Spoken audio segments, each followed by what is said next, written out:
खुलुमबाय स्टुडिय'आव उदांस्रि मुसाहारि थांनाय मैयानि एग्जिकिउटिभ काउन्सिल जथुम्मायाव सावरायनायनि सायाव मावफुं सोद्रोमा रन्जित बसुमतारिया खौरां मेलनि गेजेरजों माखासे बाथ्रा फोरमायदों।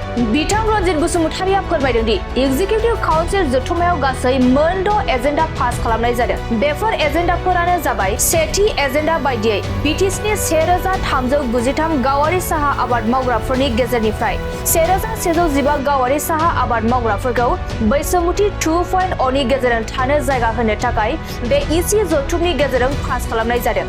नैथि एजेन्डायाव दं 35 नन केडास्ट्रियेल भिलेजनि गेजेराव 30 गामिखौ सार्भे खालामबाय आरो 30 गामिफोरनि गेजेराव 18 नन केडास्ट्रियेल भिलेजखौ ग्राउन्ड रुटिं बानायनो थाखाय आबुं खालामबाय आरो माखासे साननि उनावनो गंजिलेन नन केडास्ट्रियेल भिलेजाव हा फोरमान बिलाइ राननो थाखाय बे जथुमनि गेजेरजों पास खालामनाय जादों। थामथि एजेन्डायाव दं आसाम ग्रान्डान एक्ट 1961 आरो आसाम भुटान एक्ट 1965 नि गेजेरजों बिटिसिआव मोनब्रै गामिफोर दं आरो बैफोर गामिफोरनि मुलाम्फा मोनगिरिफोरनो हा फोरमान बिलाइ राननो थाखाय थांखि लानायखौ बे इसि जथुम्मानि गेजेरजों गनायबाय आरो माखासे साननि उनावनो हा फोरमानलाइखौ राननाय जागोन। ब्रैथि एजेन्डा बायदियै आमलाइगुरि बगाजुलि नागाफारा साहा बगाजुलि गामिनि 1030 मुलाम्फागिरिफोरनो फरेस्ट बिफाननिफ्राय फरेस्ट रेभिनिउ बिफानाव बारहोहरनो थाखाय बे इसि जथुम्मायाव पास खालामनाय जाबाय। बाथि एजेन्डायाव दं इउजिसिनि नेम बायदियै जायफोर फोरोंगिरिफोरा कलेजाव टिउटर हिसाबै खामानि मावगासिनो दं बिथांमोनखौ 5 बोसोरनि गेजेराव टिउटर हिसाबै थिसनथाइ होनो थाखाय बिटिसि डाइरेक्टर अफ इडुकेसननि गेजेरजों आपग्रेड खालामनो थाखाय आसाम सरकारनो इसि जथुमनि गेजेरजों पास खालामनाय जाबाय। आरो दथि एजेन्डा बायदियै फैगौ 15 आगस्तआव माखासे माव बिथांखिफोरखौ मुलाम्फा मोनगिरिफोरनो राननानै होनाय जागोन होनना फोरमायदों बिथां मावफुं सोद्रोमा रन्जित बसुमतारिया। दानिया फैदो बिथां मावफुं सोद्रोमा रन्जित बसुमतारिनि आबुं बाथ्राखौ जों मिथिना लानि। আমাৰ সাংবাদিক বন্ধুসকল, আজি আমাৰ চৰকাৰে সন্মানীয় শ্ৰী প্ৰমোদ বড়ো ডাঙৰীয়াৰ নেতৃত্বত এক্সিকিউটিভ কাউন্সিল মিটিং এটা বহিছিলে। এই মিটিঙত আমি 6টা এজেণ্ডা পাছ কৰিছোঁ। এই 6টা এজেণ্ডাটো আপোনালোকৰ মিডিয়াৰ মাধ্যমেৰে আমি আজি আমাৰ বিটিআৰ বাসী 35 লাখ ভাৰতীয় নাগৰিকক আমি মেছেজটো দিব বিচাৰিছোঁ। আমাৰ প্ৰথমটো হ'ল যে বিটিচিত আমাৰ 1393 স্মল টি গ্ৰোৱাৰ আছে। এই 1393 স্মল টি গ্ৰোৱাৰৰ পৰা আমি 115 স্মল টি গ্ৰোৱাৰটো আজি ইচি মিটিঙত প্ৰপ'জাল কৰিলোঁ। মিছন বৈষম্যতি 2.0ৰ মাধ্যমেৰে তেওঁলোকক আমি সেটেলমেণ্ট দিবৰ কাৰণে।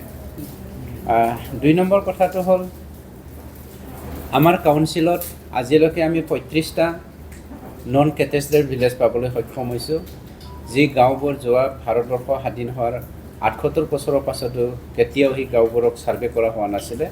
গতিকে 35টা নন কেটেষ্ট্ৰিয়েল ভিলেজৰ পৰা আমি 30টা নন কেটেষ্ট্ৰিয়েল ভিলেজটো ছাৰ্ভে কৰা হ'ল। ইয়াৰে 18টা নন কেটেষ্ট্ৰিয়েল গাঁওখন আমি আজি গ্ৰাউণ্ড ফ্লোটিং কৰি পেলাই কমপ্লিট কৰিলোঁ আৰু তেওঁলোকৰ 18টা গাঁৱক আমি কেইদিনমানৰ ভিতৰতে লেণ্ড ছেটেলমেণ্ট কৰি পেলাই ডিষ্ট্ৰিবিউশ্যন কৰিবৰ কাৰণে প্ৰস্তুত হৈছোঁ। আজি সেইটো ইচি মিটিঙত পাছ কৰা হ'ল। 3 নম্বৰত আসাম গ্ৰামদান এক্ট অফ 1961 আৰু আসাম ভূটান এক্ট অফ 1965ৰ মাধ্যমেৰে বিটিচিৰ আমাৰ 4টা গাঁও আছে।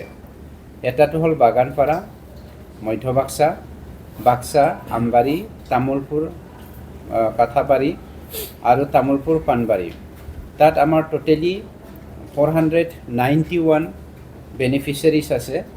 তেওঁলোকে কিন্তু যোৱা 78 বছৰৰ ভিতৰত মাটিৰ যি অধিকাৰ অধিকাৰটো পাবলৈ সক্ষম হোৱা নাছিলে।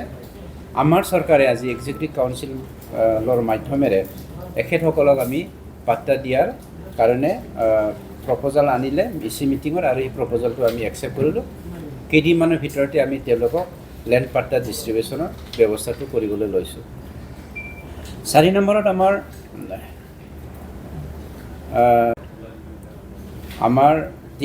4খন গাঁও আমলাইগুৰি, বগাজুলি, নাগাপাৰা আৰু নৰ্থ বগাজুলি।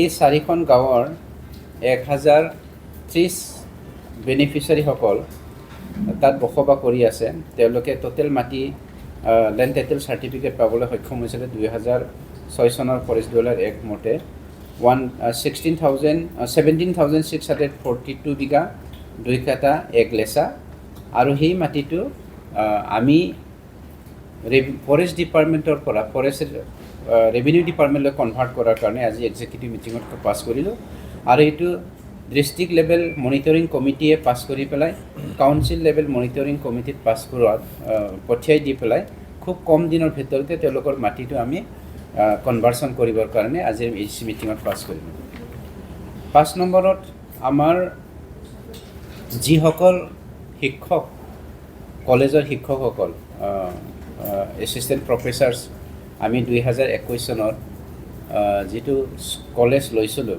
এই কলেজৰ আমাৰ বহুত শিক্ষকসকলে UGC নৰ্মছ নথকাৰ কাৰণে টিউটৰ হিচাপে আছিল এখেতসকলক এটা আমাৰ UGC নিয়মত এটা নিয়ম আছিলে যে ৰুল আছিল যে যিসকল টিউটৰ হৈ আছে তেওঁলোকে যদি 5 বছৰৰ ভিতৰত UGC নৰ্মছটো ফিল আপ কৰিব পাৰে তেতিয়া তেওঁলোকক আপগ্ৰেডেশ্যন কৰা হয় গতিকে আমি UGC